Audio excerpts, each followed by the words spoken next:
Hello everyone. Today we are bringing the first episode of a new series to the channel called Analyzing Top 500 Gameplay. As you might have guessed, this series will look at VODs that are stacked with top 500 players and focus on one specific player per episode to see what we can learn from their gameplay. I will be picking out relevant moments to show you and timestamping each point in the description below. This episode will be about Scuba Steve, a top 500 DPS player who was kind enough to give me a replay code. In this game, we'll go over his Pharah gameplay on Lijiang Tower. Without further ado, let's get right into it. Steve starts off this game on Sojourn, but his team's comp ends up being a bad match for the Sim TP strat.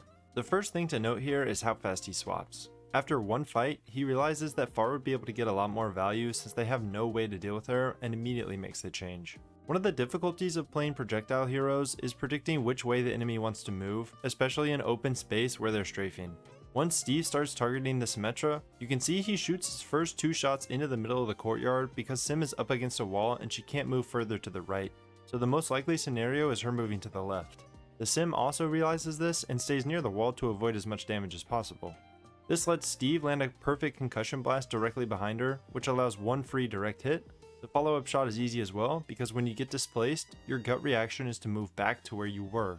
This 1-2 combo from a pocketed Pharah can usually get a kill on its own, although this time the Sim lives due to great healing from the enemy supports. Another use for Concussive Blast, and probably the most common one, is using it to displace either yourself or the enemy. If you get too close and need to create distance, you can Concussive Blast yourself to quickly create space. If you're too far and want to get closer to hit your shots more reliably, you can use it for that as well. If you're going to use it aggressively, make sure the enemy can't punish you in the next 10 seconds while it's on cooldown. A good example of this is when you're trying to finish off the last few heroes in the fight. Using it on the enemy works the same way. A good concussive blast can push enemies towards your team and potentially create the opportunity for a kill. It can also push enemies off the map, although in this case unfortunately it was Lucio who went off the side. Moving away from ability usage, let's talk about his positioning.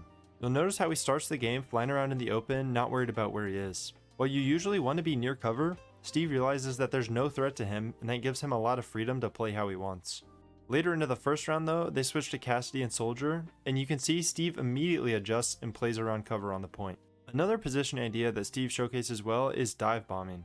I think the name speaks for itself here. Dive bombing is the most surefire way to confirm kills on Pharah, but it's also extremely risky as any character now has kill potential on you as well. The key to this technique is assessing how quickly you can kill the enemy versus how quickly they could kill you. How much support you have plays a large role in this thought process. The last thing I want to talk about is Barrage Tech. This is one of the most common tips when talking about Barrage, and yet I still see tons of Pharah players who don't use it.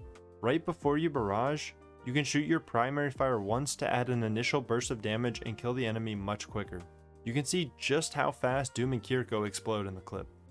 We got to see all of these ideas in action in just a few minutes of gameplay. Counter swapping, how to predict enemy movement and hit more shots, how to use Concussive Blast, how to position based off both the enemy composition and who we're actively fighting, and tech to get more kills during Barrage. Incorporating these ideas into your own gameplay will make you one step closer to your next rank up.